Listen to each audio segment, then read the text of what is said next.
Welcome, everyone. Welcome to Dark Tales.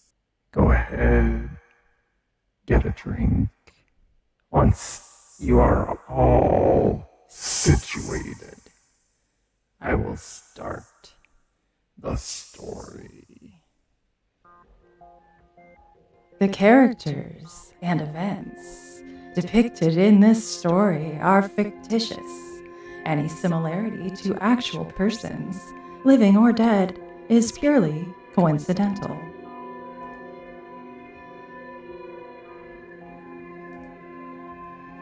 Hello. Does everyone have a drink, at least? Nice to see you. Welcome. We're going to switch things up a little bit this week and start a new story. This one is called Blight, as you could tell from that previous screen. And slightly different situation happening here.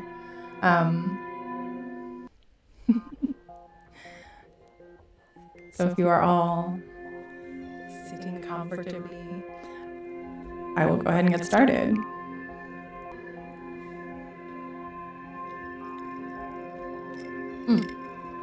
Spooky cup this week. I'm drinking poison. Poison, and it's green. And I cut my finger. I had an incident with a vegetable peeler. I was making dinner the other night, and anyway, this is my pretty finger. It's very nice.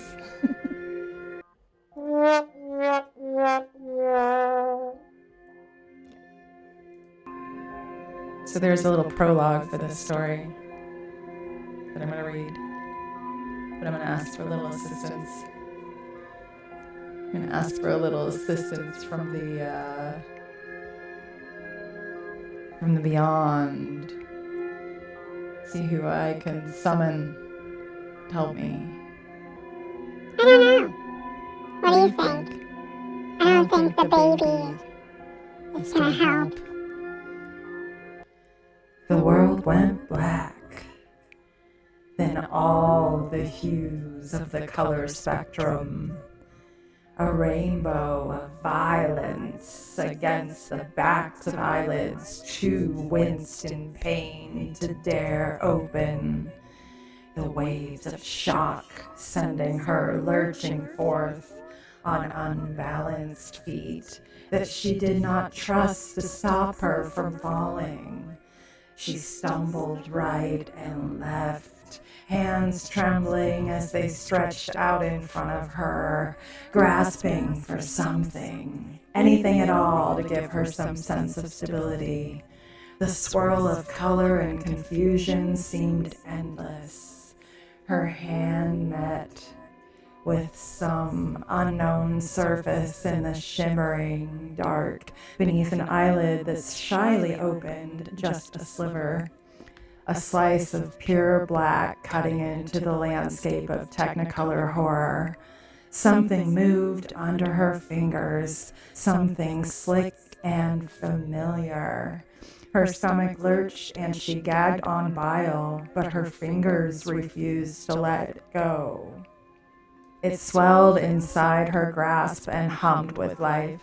She opened the one eye a little more and let a moment pass, let her sight adjust. The slithering thing beneath her hand moved and nearly sent her toppling over, her hand empty now and searching in the dark for a surface to catch her. But there was nothing, and she lost her balance. Hands in the wet of something. Earth, fallen leaves and branches. It was not clearly identifiable. There was movement in her surroundings, first perceived as sounds, then as electric waves down her spine. Now something was breathing on her, hot and rancid on her face. She gathered all the strength she could muster and began to chant. Amari, Amari, Fei Fei Ri, Fei Fei Ri, Amashe, Amashe, over and over again, feeling the words become more powerful and infusing them with each breath all the energy she had. Her body was sore and nearly broken. Her clothes were mere rags on skin and bones. She couldn't remember the last meal, the last night's peaceful sleep. She was weary beyond her years, but she knew her only hope was this spell, this last thread of the magic. Even if it took the last drops of her life, she would end this. All things begin somehow. Once upon a time in a land far, far away. No, that's not how this story starts. This isn't one of those stories, and I'm not one of those girls. My name is Beatrix Golightly. I don't know what sort of illicit substances my parents were abusing when they decided on this name, but I think it must have something to do with my father's name, Benjamin Lightly, or Beau, and my mother's name, Georgina, or Gio, her nickname since middle school. Nicknames run the gambit in this place. I myself go by Blight, a moniker which for years was probably to annoy my parents, but mostly due to a printing mishap in my third grade yearbook, where the original page got wrinkled right across my name, dubbing me Blight for all eternity. I think at first other kids were using it as a form of cruelty, but it completely backfired on them when I found I actually preferred it to Beatrix, or horror of horrors, B, which my parents insist on calling me because they just can't wrap their heads around Blight, even though everyone else has been calling me that forever. I don't remotely look like a bee, and Beatrix is so uppity and pretentious sounding that I virtually break out in hives when anyone addresses me in that manner, which is thankfully a limited group of people, including my grandmother. Grandpappy is nice enough to indulge my nickname, and Miss Smead, the high school principal. Today is August 25th, and would be a normal day for most people, but tomorrow is my 18th birthday. Unlike most teenagers, I don't have any mystical attachments to turning 18, at least not in the sense that I expect some sort of grand party or keys to the universe of adulthood. My particular attachment to tomorrow's event is that I am moving away from home, and more curiously involves a story that I was told when I was 13 years old by the eccentric old lady that used to live next door. I'll get to that in a minute. First, let me tell you that I live in a relatively normal house. It's a modified four-square style with brick accents and cornflower awnings. It's got 4 bedrooms, a full finished basement, and an attic space filled with antiques from my great-grandmother. It's not haunted, it has no history, and we've lived here at least as long as I've been alive. The street itself isn't necessarily any more exciting. In fact, there are only a couple of things that make the street interesting at all. One is that there are no houses behind us as we live in front of a creek, which sits directly behind our backyard, which is large enough to hold an Olympic-sized pool that we do not have. Secondly, the street dead ends right at the end of the property of the house next door, the house where Esther lived. Esther Ruby was one of those older ladies you hear whispers about from other children. I imagine that almost everyone has the story from their youth of the creepy house, usually on the corner, where the strange man or woman lives with all the cats or bats or crows or whatever creature of spooky deviation is appropriate for the tale. The house that children dare each other to approach on Halloween. The house that conjures tales of witchcraft or children that disappear or weird sounds or smells or whatever. Our particular town had Esther. She was a very unique lady, and I was the only 9-year-old that made my mind up one day to just walk right up to her front door, knock, and insist on introducing myself. We had an instant connection, and I spent many afternoons with her after that, finding out that the things that made her scary to the other kids were things that I could relate to and that made me feel safe and somewhat less freakish. I should maybe mention here a few things about myself that are sort of unusual. One is that I'm unnaturally pale to the point where I sometimes look blue, and the second is a birthmark on my right shoulder that looks like a smudged star.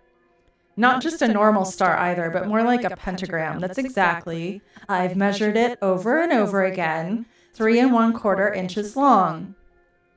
I sometimes get asked if it's a tattoo, which can either be annoying or funny, depending on where I'm at and who I'm with.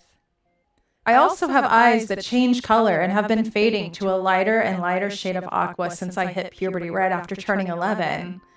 This might all sound cool to some people, but for me, it's been a source of constant misery since the whole Blight thing backfired, because there's plenty of other fodder for the bullies to focus on, and they are merciless.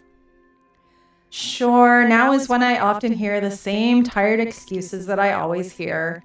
Kids will be kids. It builds character. Someday you'll look back on all this and laugh. Everyone gets picked on, and so on. I've heard it all a million times, and I still want to punch people when they say this, because it really just means that no one knows how to control their belligerent little shits, so they excuse it all with trite cliches that mean nothing. I've sworn off reproduction for this fact, and a host of others. I simply refuse to have offspring that I spurn off into the world to fend for themselves in a world of bullies and excuses, just as much as I refuse to birth some little demon spawn that decides it's their right to destroy the lives of other children, which would leave me to making those same excuses that other parents make when they run out of answers or solutions. I also don't understand the ingrained need to have little glorified versions of myself and some poor idiot's DNA running around. I don't have the mommy gene at all. I'm too young, in the opinions of many older than I, to be making this choice right now, but I'm strong in this resolve. I don't care who I meet or what circumstances change. I don't have any desire to become a mother. Not now, not ever. This is much to the chagrin of my parents because I'm an only child, as far as I know anyway. There is a bit of mystery here, however, because my father disappeared for almost 3 years after I was born. We don't talk about this at all, and most people that don't know this would think my parents have the perfect marriage. As for the gossipers, my grandmother has said that it wasn't what everyone thinks it was, and people should mind their own damn business. I've never pried, mostly because the relationship between my father and I is perfectly acceptable as it is. Besides, I was too young to remember this. I do know that psychologists insist that the first 5 years of a child's development are crucial, particularly when it comes to relating to the parents, and Daddy was not there for more than half of that. But it really has never bothered me. Speaking of that wonderful profession, I've been in and out of a particularly nerdy psychologist's office over the years, beginning right after my 12th birthday.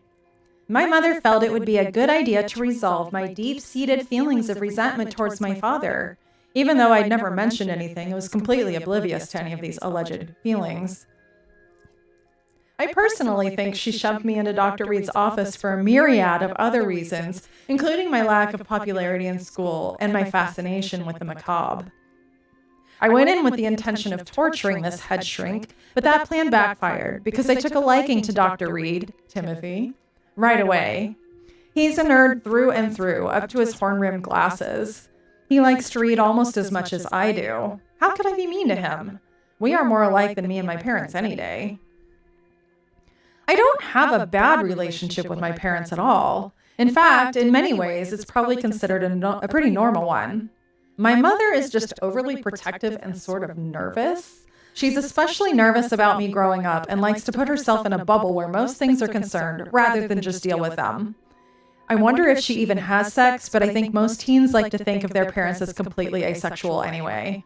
We've never had those uncomfortable talks about me coming into my womanhood, and I've been thankfully spared any similar and equally embarrassing talks about the birds and bees.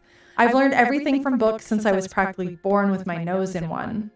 My relationship with my father is a different story, though not in the way that it's necessarily opposite. I'm not one of those daddy girl types in the least. Not in the way we treat each other. We're more like friends than father and daughter. I guess this is why Mom felt she had some reason to plop her nerdy child that wrote and spoke too intelligently for her age on an equally nerdy shrink's couch. It never made any kind of sense to me. It was 3 years after I started seeing Dr. Reed that Esther Ruby was found dead in her home. The circumstances of her death are to this day unclear, partially due to the decay and partially due to the fact that her 12 cats had been eating her, but they figure she must have been dead for over a week. There was a rumor that a piece of twine was found coiled around her partially chewed neck. This has never been confirmed, but never really denied either. The locals were too spooked to really invest any time in figuring it out, chalking it up to natural causes and leaving it at that. Even now, I'm still heartbroken because Esther was the only person for many years that I felt really understood me. When one of her cats escaped from the animal control people the day all hell broke loose in our neighborhood, I scooped the scurrying feline up and shoved her inside my jacket, hiding her in my closet until I could concoct some story about finding her in the football field at school. Nutmeg was one of 3 crazy Siamese cats that Esther rescued from a shelter. All of them had suffered abuse and were malnourished, but Esther had this gift with animals. She was able to rehabilitate the trio back to health, and they had lived with her for about 5 years when the incident occurred. Nutmeg was always the mouthiest of the 3, but none of them would allow anyone but Esther to hold them. All the cats warmed up to me eventually since I spent so much time with them. It would have been wrong for me not to grab Nutmeg when I had the chance. If there would have been any hope in hell of being able to hide 12 cats, I would have grabbed them all, but there was just no way. Sadly, I'm pretty sure some of the cats, the ones that got caught, were euthanized. I try not to think about Nutmeg chewing on Esther's face and instead insist that Nutmeg was outside the entire time that whatever the hell went on next door was going on, even though the doors and windows were all shut and locked and all of the cats were strictly indoor. This is the beauty of denial, but it means I don't shudder when Nutmeg licks me, so I'm sticking to it. Where was I when Esther, my friend that no one else was ever able to get as close to, needed me? That was the year I was visiting the psychologist every other day after school, and also the year my mother made me enroll in drama class, which had after-school meetings 2 nights a week. I was also being shipped off every weekend to Cousin Millie's house about a half-hour away and closer to the city. I guess I'll never know if she was trying to keep me away from Esther or just keep me occupied. Coincidentally, I was sent to Millie's house for a week while some minor renovations were being done to my room. I speculate that Esther's death occurred during that time. I was so preoccupied when I came home that I never had a moment to check on Esther. I'm sort of grateful for that. I would have really lost it if I had walked in on that scene, and I still feel sorry for the policeman that had stepped in to check an alarm, thinking it might be a burglary and discovering, well, horror.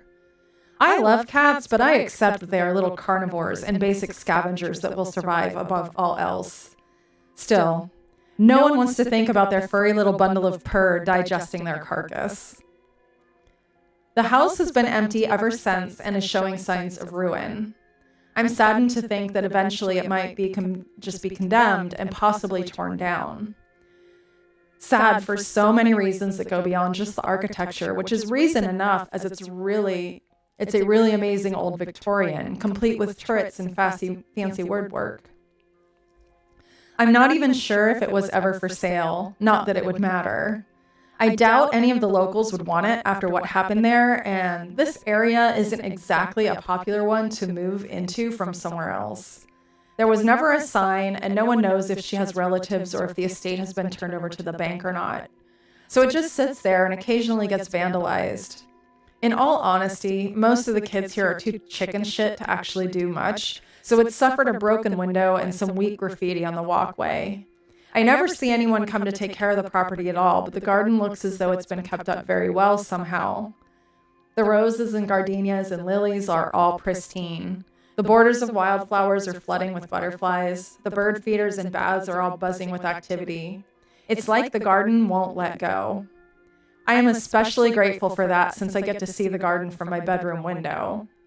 My mother offered to move me into a different room a couple of years ago, a bigger room that they'd been renovating for the past decade or so, but I declined, even though it was intended to be one of my birthday presents for turning 16, along with my car. I couldn't imagine living on the other side of the house and not being able to see Esther's garden every day even then, and now?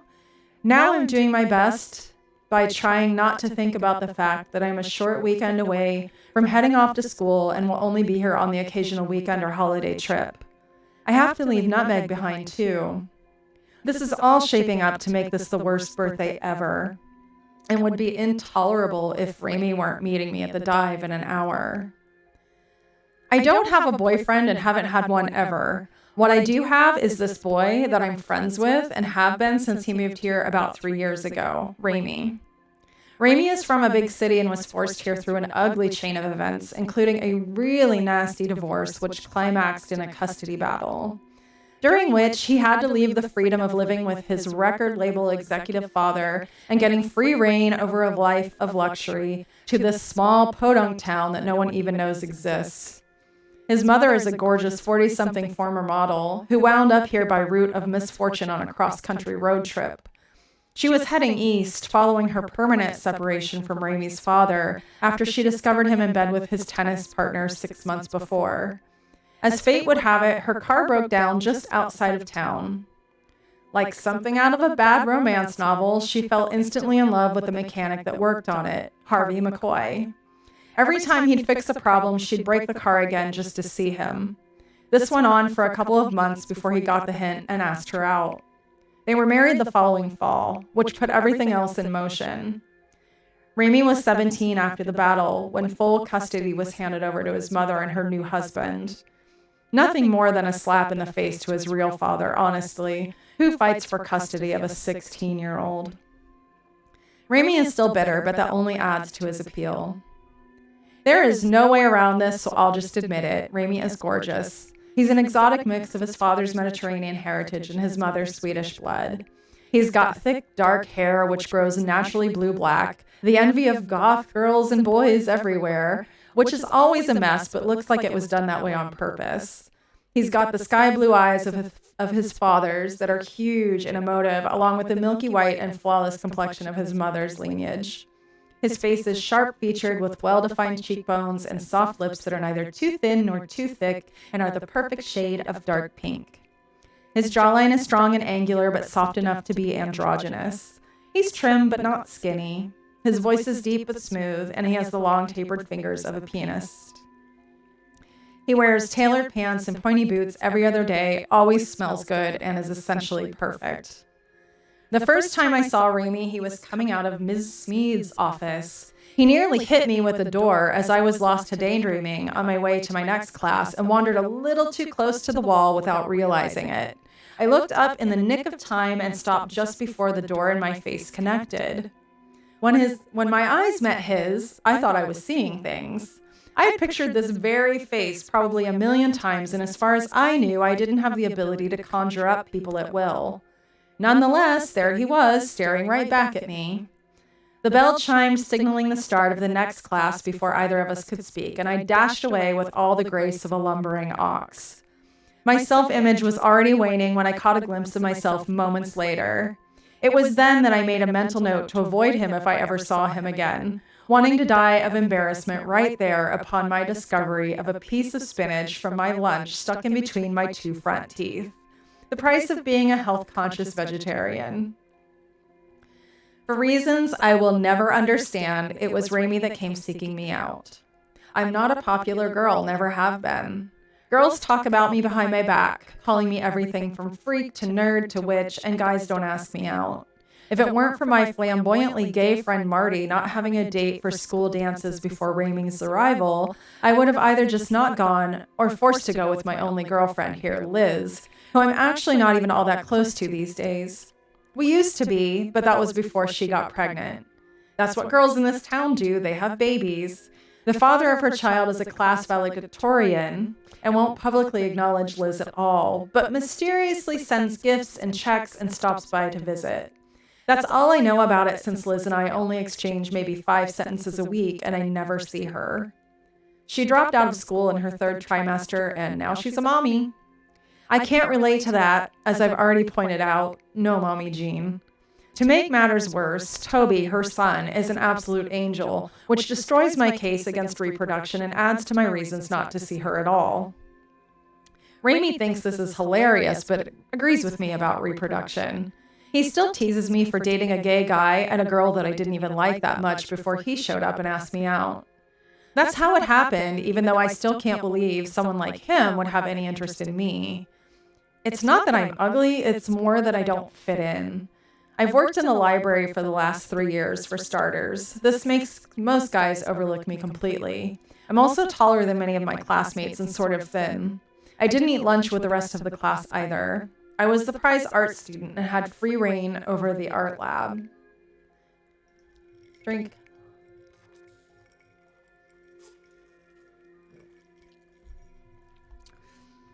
That fateful day, in fact, I was sitting in the art lab, as I did every day for lunch, eating an avocado wrap.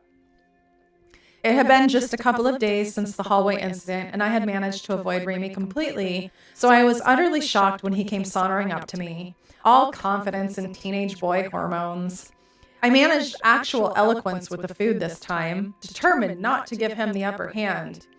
He introduced himself and handed me some terrible line about how sad it was to see such a pretty girl all alone, asked me if I had a date for the Halloween thing, and looked shocked when I laughed as he asked me out and said, no. It was this one simple act that sealed our bond instantly. Remy was used to girls that were careless and reckless and easy to charm. Basically, Remy was used to girls throwing themselves at him. My having so little experience with actual boys was the only reason I reacted the way I did, but he didn't know that. He thought it was because I didn't like him, and part of me still believes that is what made him so interested. He spent the next week or so leading up to the Halloween dance trying to get my attention. I finally relented when he showed up at my house the night of the dance dressed as a character which he claimed he chose because of my ability to ignore him. I could no longer pretend I wasn't flattered, so the Bride of Frankenstein accompanied the Invisible Man to the dance on that warm October evening. Remy kissed me just once, but it left a lasting impression, to say the very least. It wasn't the night of the Halloween dance, but the next. We met up at the abandoned steel mill. Hard to say that. Steel mill on the outskirts of town. It's a huge piece of property where kids go to hang out, get drunk, smoke weed, and make out. We got high and started talking, but the talking quickly elapsed into touching, and before I could protest, his lips were on mine. It was surreal and mind-blowing. I could not believe this gorgeous boy was kissing me, and I never wanted it to end. We were locked together like this for what seemed like hours, to the point where my lips hurt and my back ached. I was so enthralled and entranced that I wanted to cry and laugh and scream. I wanted him more than I've ever known it was possible to want someone. What I quickly realized that I couldn't go through with it. When he started to go where I knew he was going, it took everything in my power to stop him. That one moment changed everything. I don't know if he felt so awkward for making the attempt as to be embarrassed for being rejected that it altered his viewpoint of me, or what it was. We fell asleep after. He insisted everything was fine. I woke up about an hour later to find him sitting up, just staring into space. He walked me home, but when we got to my front door, he didn't kiss me or even really hug me at all. He slinked away uncomfortably. We didn't speak for a couple of weeks after that, yet oddly, it was as if nothing had happened when we inevitably ran into one another in the hallway, like total deja vu. We've become inseparable since then as the terrible twosome, but that's it. I asked him once why he pursued me. He said that I was the most interesting-looking girl he'd ever seen in his life, and there was something otherworldly about me. He insists we're soulmates, but he also doesn't believe in marriage or really even relationships, and definitely not monogamy. And I'm still too much of a clueless, hopeless romantic for all that. He teases me in more ways than one, but stops when he knows he has crossed a line. I've watched him go through so many girls since that night at the steel mill that I've given up on any illusions that I may have as to any sort of romantic future for us. He's been there for me through a lot. I love him for it. I love him more for not talking about that night at all. I think it would have made things much too weird for us and we wouldn't be friends now. His friendship has gotten me through these past couple of years in a way a short fling could not have, which is something I never cease to be grateful for. I need to be getting ready instead of sitting here reminiscing about the past. No doubt I'll get yet another earful about how crappy the dive is in comparison to the clubs that Ramy used to go to thanks to his dad. The dive is the only place here that teenagers could go for live music and is essentially nothing more than a bar that does not serve alcohol, a fact which does little to prevent people from sneaking it in. Tonight we're going to celebrate my birthday our way, sneaking in booze at the dive, and tomorrow the formal birthday dinner with the family. My only wish is that I could tolerate the idea of celebrating. Nutmeg keeps nuzzling up against me and yowling in my face, reminding me what I'll be missing out on soon. I'll be about a 10-hour drive away, which is a doable journey to make on occasion, but just far enough that it won't be practical to drive back every weekend. Especially not in my car.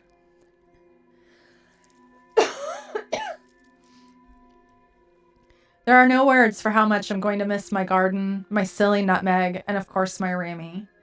It's hard to be excited about the unknown when everything you hold dear is all in one place, but it's a necessary evil. This art scholarship is my ticket out of Nowhere Town, USA, something I've worked very hard for. The options for my future are pretty narrow in this place. I could end up working at the library for the rest of my life, which isn't horrible by any means, but I want more. I'm the first girl in the family to be going off to college, and there's a lot of pride involved. A lot of pride and a lot of pressure to get out of here and do great things with my life instead of staying where I'm safe. There is no great reward without great sacrifice, Esther would say. This has become my motto, my mantra. Even as strong as I am, as much as I hold on to the hope that I'll escape some dire fate, there's still something eating at me about the final story she had seen for me in the cards. Did I fail to mention that Esther had the gift? Esther knew things that would seem like silly ideas from an old lady until they happened. She also possessed the ability to heal wounds, illnesses, and broken hearts. She kept her cabinet stocked with delicate glass bottles filled with mysterious herbs and strange things that I was always scared of but completely fascinated by. Her house smelled like burning leaves year-round and perpetually filled with the music of wind chimes made from everything from seashells to bone. She had a magical and real connection to animals, and her cats seemed to understand her and respond to her. She could read the future in tea leaves, chicken bones, or in the beautiful pictures of decks of cards. She knew about the secrets of the universe. She could tell when a storm was coming by the way a cricket behaved, or an approaching death by the particular appearance of a crow. She also seemed to know the secret of youth. I never knew Esther's real age, she wouldn't say, but she had a head full of raven black locks and the fine skin of a woman in her 30s, and I just knew she was older than that. While all of this was a bit off-putting, by far the strangest thing about her appearance was her eyes. They were two different colors, and one was so light that the iris was almost white. It was this that earned her the most fear. Even as feared as she was, her door was always open to anyone in need. She was the crafter of herbal tonics for everything from dandruff to stomach pains to planter's warts. She read the futures of every woman and love-struck girl past the point of caring about the rumors and desperate for help, and Esther helped them find love. She was the advisor to the town mayor, and she even assisted with the yearly blood drive. She was as much a fixture in this town as the church or the bank and just as relied upon. This is what bugs me about her death and the way it was treated. There are so many loose ends, and I just don't understand why a town that relied so much upon the special gifts of such a lady would not fight harder to find out what caused her demise, especially since Esther was healthier than half the town's younger men and women combined. Then there was that final reading she had done for me, and that story she told me on my 13th birthday. I pulled myself out of memory lane to glance at the clock. Shit, I don't have time to dwell on these things now, I say to Nutmeg. I have to get myself put together as Rami is expecting me in less than half an hour, and I'm not remotely ready to go anywhere. Still lying here in my old beat-up track pants and a beater with my hair in a clip and not a dab of makeup. That's just not acceptable. I'm not horribly girly, but that doesn't mean I don't like to look nice. I pull up to the dive and park in my usual spot beneath an old oak tree by the sign that sits at the edge of the property. I'm 45 minutes late and I'm irritated. I hate being late. I hate even more that I'm late due to my own last-minute bullshit and have no good excuse for arriving at my own bash so tardily. I rush from the car to the entrance and give myself a good internal verbal lashing for being so damned irresponsible. I'm passing through the first set of doors when something flashes across my vision. like a movie in fast motion, zooming across the real things I'm looking at. I shake it off and push through the second set of doors when it happens again. This time I lose my footing completely and hit the ground hard. I blank out into a silvery blackness and am brought back again into a throbbing pain coming from my elbow. It seems I landed in such a way as to land on my arm and smash my elbow into the door jamb. I'm bleeding and confused, and the people are gathering around me and turning all words into weird chants. I can't focus on any one voice in the din, and I can't discern a face that I know. Then I feel a familiar hand and hear a familiar voice rising above the rest, telling them all to back off. When I'm put on my feet, my head lands against a collarbone, and my nostrils are imbued with the wonderful woody scent of my dear Raimi. He is cradling me in his arms, holding my elbow where I can't see it, and asking me what the hell that door jam ever did to me. In moments, I'm swept up to a booth and brought an ice pack wrapped in a clean bar towel that is quickly tucked against my elbow.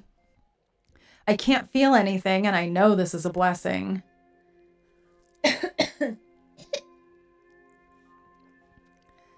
Raimi shoves a flask to my lips. Drink this, you silly woman.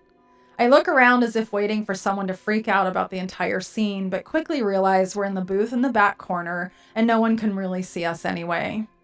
I take a hefty swig and cringe involuntarily, recognizing the bite of bourbon instantly. It burns as it goes down, and before I can protest, the flask is at my lips again. I take a bigger swig, welcoming the warm numbness that's spreading across every nerve ending. I've taken in half the flask when Raimi leans over into my ear and playfully hisses. That's one way to make an entrance. I manage a muffled snort and take another swig from the flask. He grins down at me and instantly switches to serious Raimi. All joking aside, what was that all about?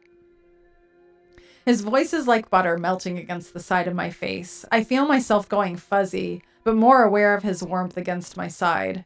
I try to sit up, but my position and the bourbon work against me. I flop sloppily back against him and mutter, "What was what about?" Well, that whole episode that caused you to fall and crack your elbow a good one would be a nice place to start. I say nothing and pretend to drink some more. I shift awkwardly against him again, but can't seem to straighten myself up, and I'm beginning to be annoyed with my position, but I can't really adjust without touching his leg, and I'm doing everything to avoid that for my own benefit. Raimi and I are extremely physically affectionate and touch all the time, but I'm just not in the mood to deal with his teasing tonight. I'm still contemplating this whole situation when he moves a few inches and removes his arm from around my neck. He clears his throat and chimes up in his best highly exaggerated German accent.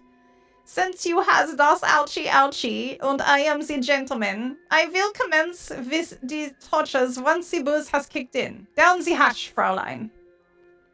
Typical Raimi. He can't resist being an ass in any situation, and my being hurt is no exception. I hide my amusement as I grab the flask from him and take another long swig. He's looking at me with the impatient face of a 2-year-old because I've not said anything. "You want to give me some of that?" He tries to sound as annoyed as he can, but his grin gives him away. I take another swig just to spite him. "I see you're feeling better then. Give me that damn thing and start talking, or else." His fingers are too swift for me, and he has the flask tightly in his opposite hand, a full arm's length away. I pretend to pout, but he doesn't move to hand me back the flask, just raises his left eyebrow at me, which is my ultimate kryptonite, and he knows it. There's not really anything to talk about. I just lost my footing. Maybe it's these shoes. Can we just get to the part where it's my birthday and we're celebrating because I have to leave on Monday? My elbow is starting to hurt now, but thankfully, I have a pretty weak tolerance and the bourbon is making me too fuzzy-headed to care. I grimace a little and shift in the booth so as not to be flopped against Raimi like a ragdoll anymore and attempt to regain some dignity by straightening my top. He pulls this face that he pulls when he wants his way and realizes he is not going to get it, then turns on the smile. "Of course you're right. We should definitely not talk about what made the most graceful girl I know wipe out and crush her elbow because of some shoes. It must be the full moon or something." He feigns a dismissive hand wave, as if to brush the subject away, then perpetuates the ruse by picking an imaginary piece of lint from his jacket and continues in a dry tone. I'm going to assume you would like your present now before I'm forced to get my other flask. He shakes the nearly empty one in his opposite hand for effect then, since someone has nearly polished this one off completely, and it's not even midnight yet. As if by some grand gesture of the universe to be kind enough to me not to have to speak to him anymore at this moment, the band starts and it's too loud to have a conversation. I know he's upset because we had this deal that I was to get my gifts at the stroke of midnight exactly. The flask that I've pretty much finished had been intended for our diet colas to sip on while the band was playing. We were going to finish the second one in the steel mill after the band was done. I have no clue what is in store for me at the mill aside from getting my present. Since that first time, we had only been back with the hardcore party crowd, not ever by ourselves, and absolutely never back to the spot we had stumbled upon that night. Our special spot. I don't know why I didn't ask him. I guess I just didn't think about it at all. Now that it is a looming reality, I can't help but wonder. Is he planning on giving it another go? I am, after all, about to leave town for the next 2 years, and he's already 19, being a whole year and 7 months older than me, and planning on moving back with his dad, so in a way it would make sense. Did he even still feel that way about me, or was it simply that I was the only girl he hadn't had in this town? We never broached the subject at all, and he'd been busying himself with girl after girl until a few months ago. The only reason he stopped was because there was a mono scare in town and he was being a hypochondriac about the whole thing. My lingering crush on him doesn't make standing by and watching any of this any easier, so it's possibly my own fault we never talked about this. I probably don't want to face hearing he doesn't feel the same way. I look up at him to see if I can read something in his eyes or in his face that might give some indication of what he's up to. We lock eyes, and I'm floored by the intensity of the moment. I decide to excuse myself to the ladies' room. I manage to get to my feet and stagger to the door. Since the band is in full swing, the restroom is thankfully empty. I head to the sink to rinse off my elbow, but something catches my eye. I turn and look at a small hole in the wall. That's when I see it again, that flashing across the landscape of my reality that looks like something moving too quickly. Then, everything goes black.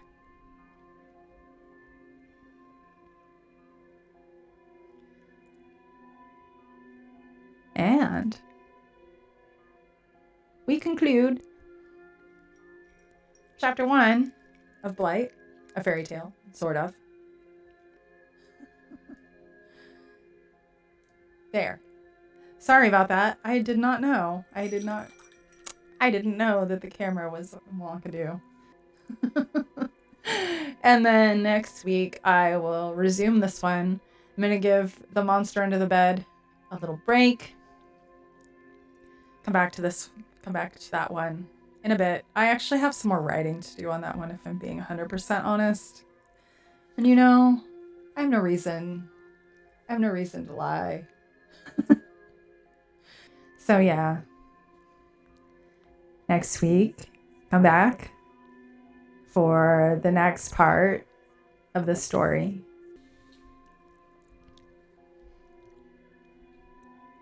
I forgot that the fog was available, and so I didn't have it come on at all during the story. I'm bad. I'm bad at streaming.